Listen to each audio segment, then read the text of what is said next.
talk about the history of video games, there's a couple games that you have to talk about, like Pong and Pac-Man and Super Mario Brothers, that really influenced the entire video game industry.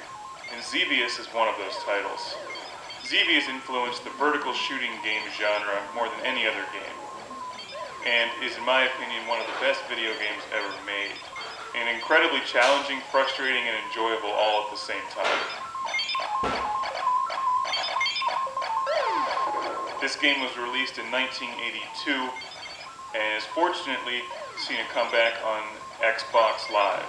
And I think Xbox Live is tremendous, and the Xbox Live Arcade, bringing back the old school games from the 80s and platformers from the 90s. And I can't say enough good things about Xbox Live.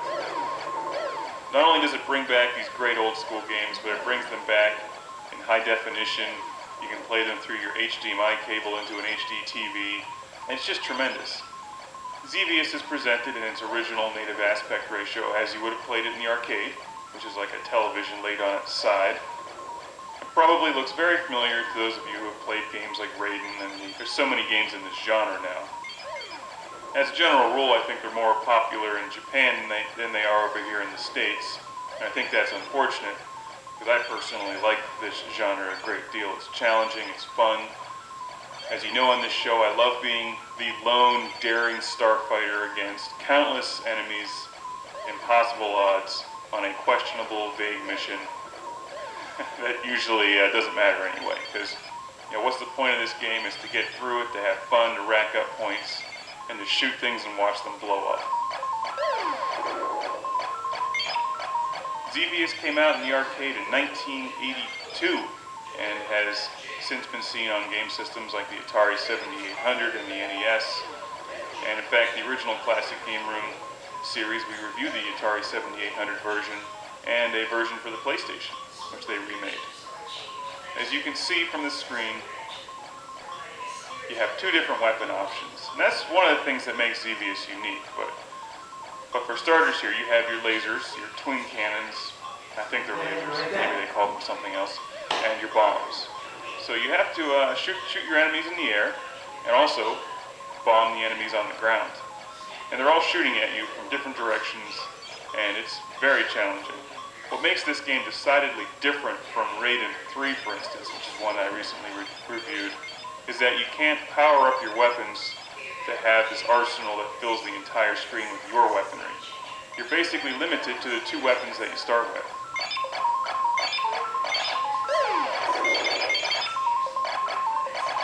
So instead of getting that massive, huge shotgun burst of red bullets that most vertical games have, or a special weapon that you can blow up and then eliminate all enemy fire when it's about to kill you, you really have to rely on some serious skill in dodging the enemy fire. Now, I generally forget the story of Xevious. You can find it online, I'm sure. But you do encounter a couple bosses as you continue on in the game. And wave after wave of enemy, the variety of enemies changes on you. And my favorite part of this game, something I've loved since I was a kid and played this on my Atari 7800, is those spinning metal plates that come at you. And at the time, those were just amazing. That kind of graphics in a video game was just unbelievable. Xevious was way ahead of its time. And you can see why it influenced this genre so much. And just these simple things like the little tank boats in the water, you can't just bomb them. You have to actually lead them with your bomb and hope that they run into it. So it requires a lot of skill to hit all the enemies in this and rack up serious points. And with Xbox Live, of course, they give you the added incentive of going for gamer points, which are addictive and a lot of fun to collect for no apparent reason. But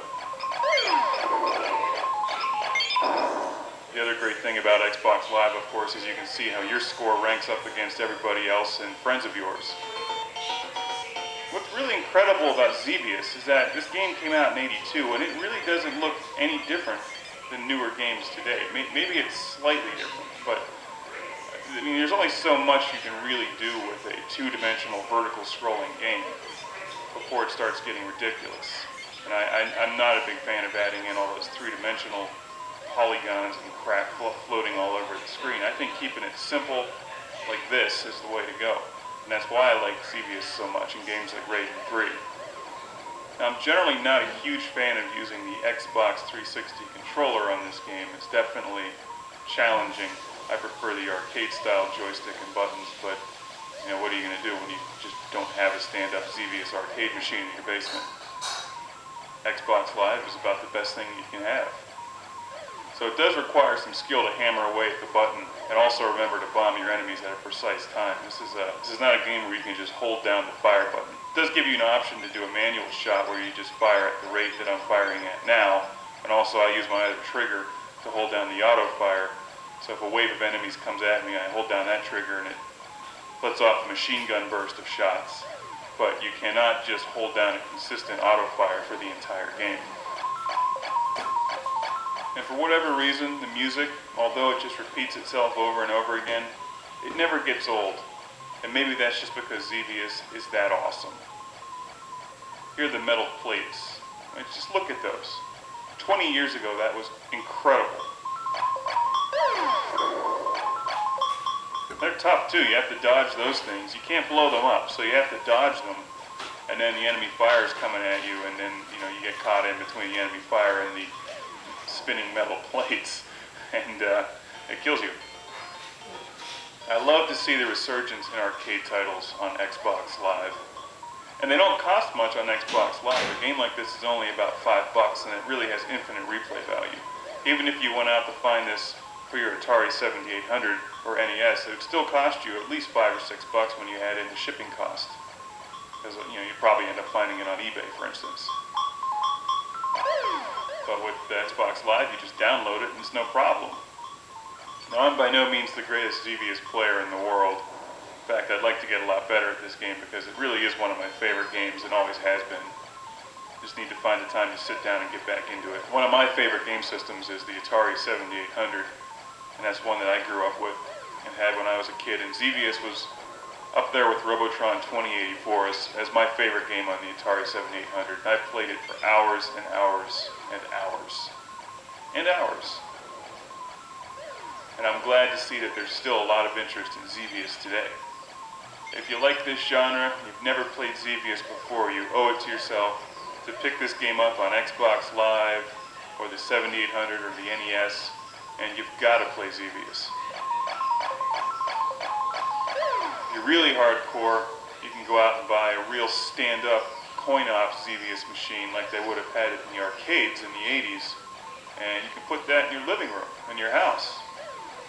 And then your wife can come home and be like, "Where's all the furniture?" And you're like, "Well, I put it outside because we got a Xevious machine." And she may start to get red and get mad at you. Well, why do you need furniture when you have a Xevious machine? The whole point is to stand there and play Xevious. I mean, it's only common sense.